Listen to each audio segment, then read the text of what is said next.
CST devenue une incontournable de l'émission. Amel Bent participe cette année pour la 6e fois en tant que coach au télécrochet The Voice, dont les dernières battles sont diffusées ce samedi 29 avril sur TF1. À cette occasion, la chanteuse de 37 ans, qui reçoit aussi des conseils d'un autre coach de l'émission, s'est confiée auprès de nos confrères de Télé Loisirs ce mercredi 26 avril, révélant comment elle vit désormais cette aventure au fil des ans. La maman de Zayn, qui vient tout juste de célébrer son premier anniversaire, est ainsi revenue sur plusieurs sujets au cours de cette interview, comme les critiques sur son physique auxquelles elle a dû faire face ou encore sur son rôle de coach. À ce sujet, l'ex-candidate de la nouvelle star a reconnu ne pas toujours être la plus douce avec ses talents, mais toujours pour leur bien.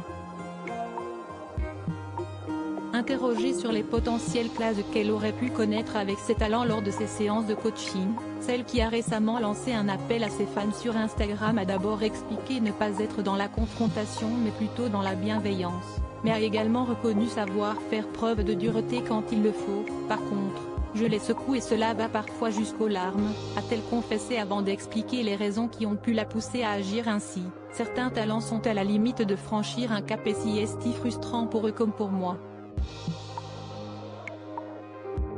Je refuse qu'ils passent à côté de leur aventure.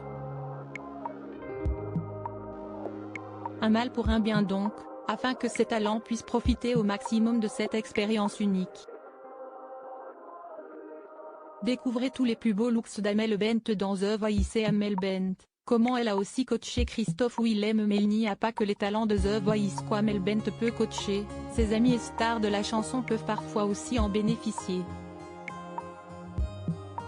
Elle a récemment témoigné sur ce sujet lors de l'émission Comme à la maison sur la station de radio RFM, où elle a raconté comment elle avait remotivé Christophe Willem à ne pas abandonner la musique et continuer à chanter malgré ses derniers succès en demi-teinte.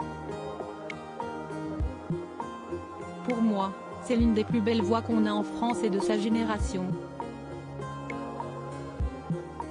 Ça a été d'une violence. De penser qu'il avait envie d'arrêter, de ne plus chanter en fait, a-t-elle raconté avant de poursuivre un peu plus loin. Moi, ça m'a violentée. Je me suis dit, mais ce n'est pas possible, je ne peux pas laisser mon ami penser une seconde qu'il doit y avoir un peu lambé avec un talent pareil. Tout de suite, maintenant, je vais me battre à ta place. Je vais être tes poings et tes coups de genoux.